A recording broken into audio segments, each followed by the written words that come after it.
அடுத்த மாநிலத்தை சேர்ந்தவங்க தமிழ்நாட்டுக்குள்ளே ட்ராவல் பண்ணும்போது நல்ல தைரியமாக எங்கேயும் போகிறாங்க வராங்க, அதை கவனிக்க முடியுது.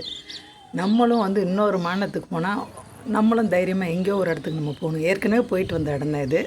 அந்த ஏற்கனவே போன அனுபவத்தை வச்சு போயிடணும், யாரும் ஹெல்ப் இல்லாமல். மொழி தெரியாதுல்ல, தெலுங்கு.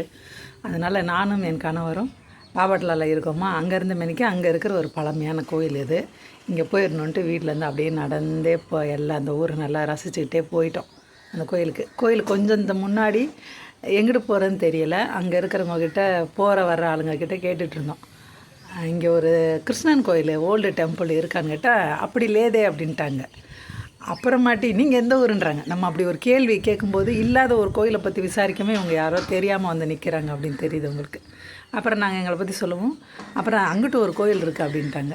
எனக்கு என்ன எப்படின்னு தோணுன்னா, சைவம் வைணவம் இவ்வளோதான். சிவா பெருமாள் இப்படி தான் சொல்லணும். பெருமாள் இந்த பக்கம் அந்த வார்த்தை பயன்படுத்துகிறாங்களாம் தெரியல. அதனால் நம்மளோட கிருஷ்ணானா ஈஸியாக புரியும் அப்படின்ட்டு சொல்லிகிட்டு இருந்தேன்.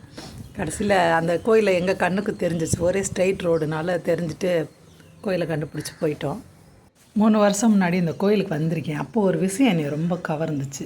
இது சோழர்கள் காலத்தில் கட்டப்பட்ட கோயில் அப்படின்றதுக்கான சாட்சியை நான் அங்கே பார்த்தேன். நிறைய தெலுங்கு கல்வெட்டு இருந்துச்சு. அதில் ஒரு 3 தமிழ் கல்வெட்டு பார்த்தேன். அதில் குலோத்துங்க சோழன் அப்படின்ற அந்த வார்த்தைகளை படிக்கவும் எனக்கு ரொம்ப சந்தோஷமாயிடுச்சு.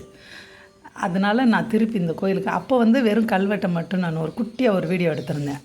இந்த தடவை விடக்கூடாது, கோயிலை ஃபுல்லாகவே காட்டிடணும் அப்படின்ட்டு நான் முடிஞ்ச வரைக்கும் என்னால் என்ன முடியுமோ அந்த ஏரியா மட்டும் எடுத்திருந்தேன்.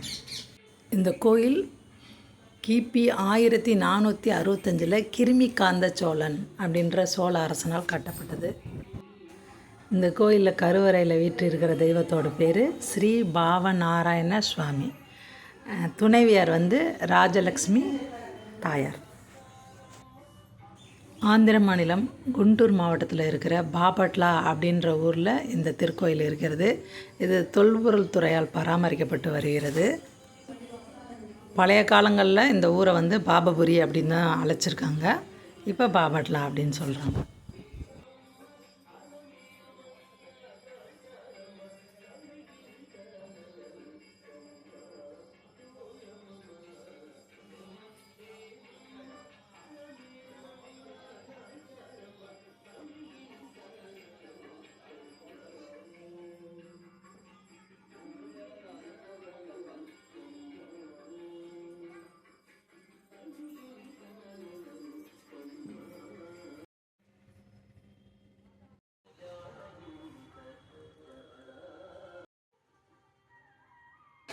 இந்த கோயிலில் 2 கொடி மரத்தை பக்கம் பக்கத்தில் பார்க்க முடிஞ்சிச்சு. எனக்கு ஆச்சரியமாக இருந்துச்சு.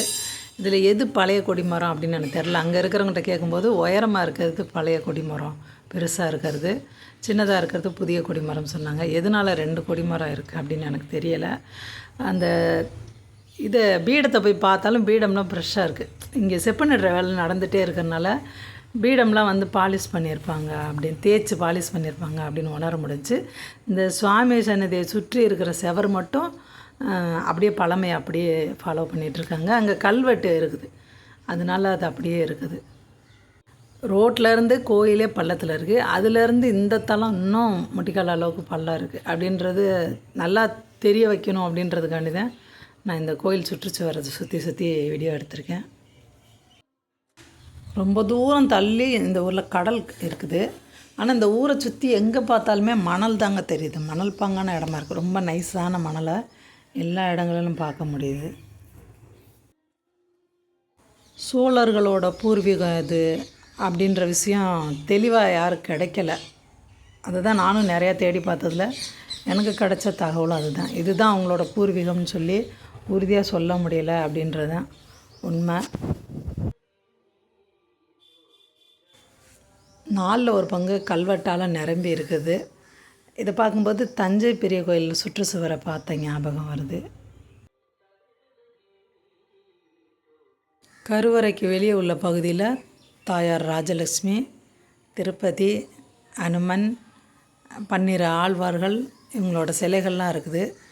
இதில் திருப்பதி, 12 ஆழ்வார்கள் இந்த சிலைகள்லாம் பார்த்திங்கன்னா மார்பிள் கல் மாதிரியே இருக்குது. அந்த மூலவர் மட்டும் ரொம்ப அந்த பழைய காலத்தில் உள்ள சிலையாக இருக்க வாய்ப்பு இருக்கோ அப்படின்னு தோணுது.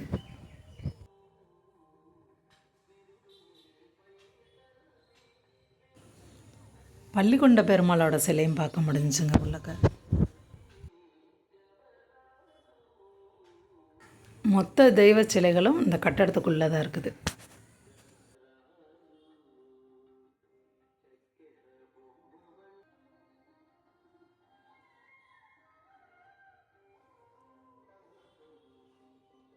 அந்த பெரிய கொடிமரம் தான் பழைய கொடிமரம், சின்னது பிற்காலத்தில் உருவாக்கிய கொடிமரம்.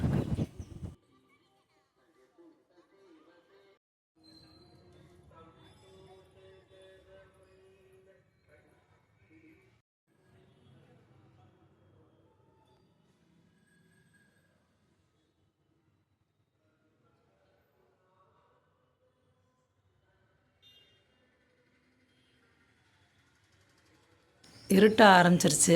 சரி வீட்டுக்கு கிளம்பிடுவோன்னு கிளம்பினோம். வழியில் 2 ஸ்வீட் கடை பார்த்தா அதில் பார்க்குறதெல்லாம் வாங்கணும் போல் ஆசையாக இருந்துச்சு. நம்ம ஊரில் கடல மிட்டாய் இருக்குல்ல, அதுக்கு பதிலாக இங்கே முந்திரி மிட்டாய், பிஸ்தா மிட்டாயின்னு சொல்லிட்டு விற்கிறாங்க. சரின்ட்டு இந்த முந்திரி மிட்டாயை மட்டும் வாங்கிட்டு அப்படியே வீட்டுக்கு வந்து சேர்ந்துட்டோம்.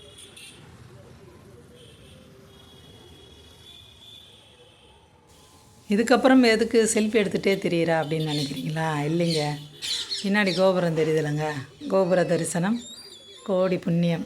எல்லோரும் அந்த கோபுரத்தை கும்பிட்டுக்கோங்க. நன்றி.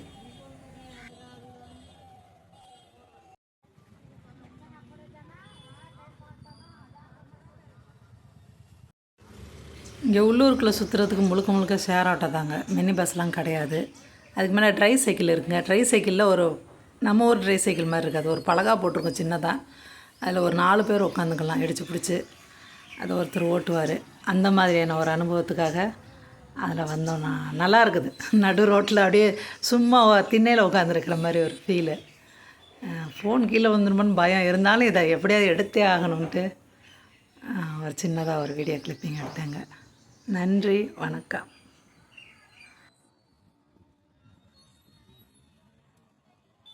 சொல்ல மறந்துட்டேன், நான் இந்த காட்சி எடுக்கிறது கொஞ்சம் முன்னாடி அந்த ரோட்டில் நம்ம ஊர்லலாம் தலைவர்களுக்கு சிலை இருக்கிற மாதிரி ராமர் சிலை ஒன்று இருந்துச்சுங்க.